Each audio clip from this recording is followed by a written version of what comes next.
Boom, we are live, ladies and gentlemen, boys and girls. It's your boy Chad, and thanks for checking in on the Life as a Chad podcast or YouTube channel, whatever you prefer. And I wanted to do like a quick 5 minute fucking rant on that F-bomb was totally unnecessary. But I wanted to do a quick little 5 minute rant on why the the Republican Party is losing. And there's many factors as to why they are losing. And the crazy part, by the way, before I go any further, be sure to smash that subscribe button or don't. It is what it is. But at the very least, comment, like. I try and answer every comment I can. But the crazy thing is when you look at this and share. Not share the singer, but just share the pod, the show. The crazy thing is that if you go back to 2016, whether you saw it or not at the time, the conservatives were absolutely dominating the culture war. They were dominating. And there's many factors as to why they are not now, deplatforming, censorship, and things of that nature. But I remember at the time I was finishing up my bachelor's degree, and I remember I called into a Vegas show, or not a Vegas show, a what do you call it, a betting service, and I said, you know what, fuck it, I'm gonna bet on Donald Trump winning. I'll put $100 down on Donald Trump winning the presidential election over Hillary Clinton. And, of course he won.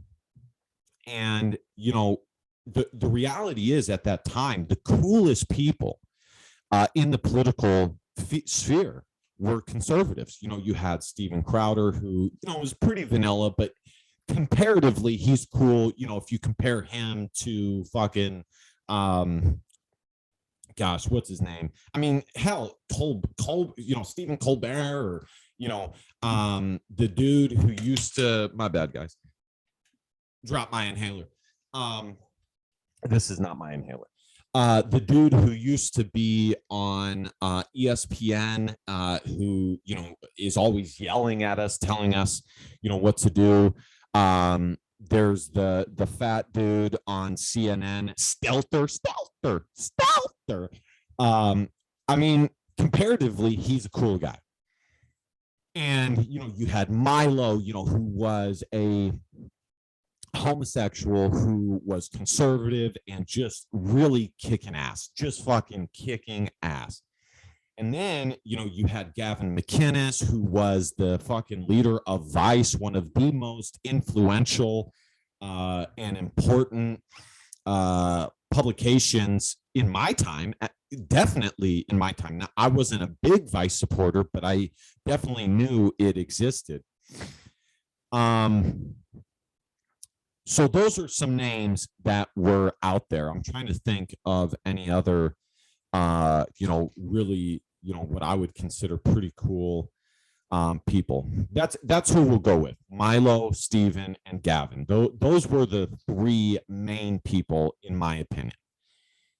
And they were dominating. And the main reason, in my opinion, maybe not the main reason, but if you look at the current fall of conservatism, you can definitely trace it back. Alex Jones would be one of the cooler guys as well, but I wouldn't really consider him a staunchly conservative guy.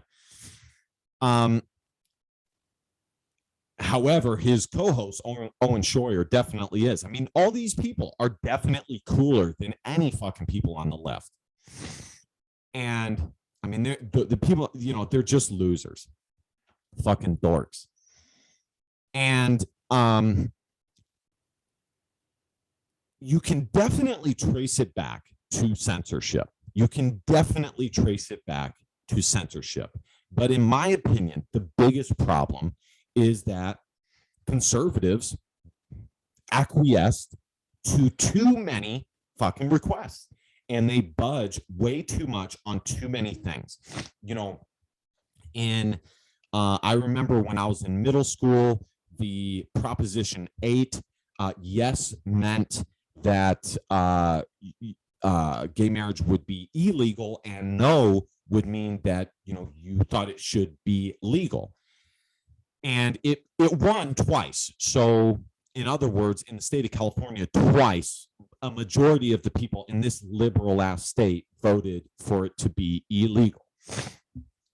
And now you fast forward to 2020 and you have all kinds of conservatives saying, live and let live, dude, live and let live. And the bottom line is, it's like, if you're not going to take a hardline stance, what the fuck are you doing? Why even fight the culture battle? If you're not going to take a hardline stance and say what is okay and what is not, then what the fuck are you doing? So, and to me, the biggest example of this is by far,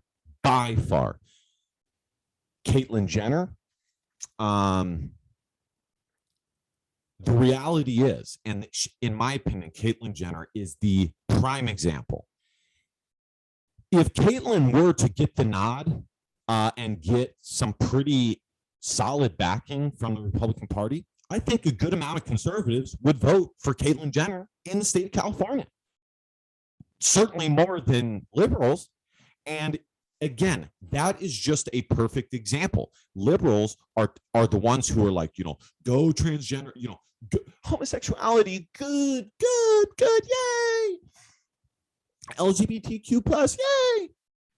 Yet in the state of California, I guarantee the person who, the group that would vote for someone like Caitlyn Jenner the most would be the conservatives.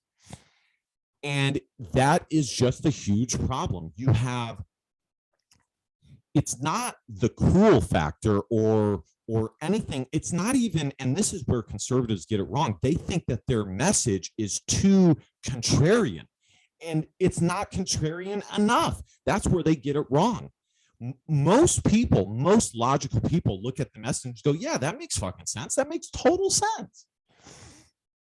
But you have all of these aimless people walking around with no fathers, you know, who are super feminized by the mother who mother henned them their whole fucking life. And they're looking for someone to follow. I mean, hell, if somebody like Jordan Peterson, who literally only said clean your room, can get this huge ass following, can you imagine if someone were to finally just put their foot down and say, this is what is okay and this is what isn't? And that's what people are looking for. They're looking, you know, and this is where libertarians get it wrong. They think that a majority of people would like to live freely. That's just simply not true. We've seen that with COOF. Most people would love daddy government to fucking govern them as hard as possible. And so people, especially young adults, are looking, whether they realize it or not, they are looking for someone to tell them what is okay, what is acceptable, and what is not. And that's probably the biggest issue. I'm trying to, I mean, those two examples, you know, how, 10 years ago, conservatives all voted that gay marriage should be illegal. And now, you know, it's going against, it goes against the grain to say that it is not okay. Caitlyn Jenner is an example. I'm trying to think if there's been any other examples like Caitlyn Jenner, but that is definitely the biggest one. And you know, I got to be honest, until the Republican Party decides to take a hardline stance and actually do what the people who put them in office put them there for, I don't know if I'm going to vote anymore.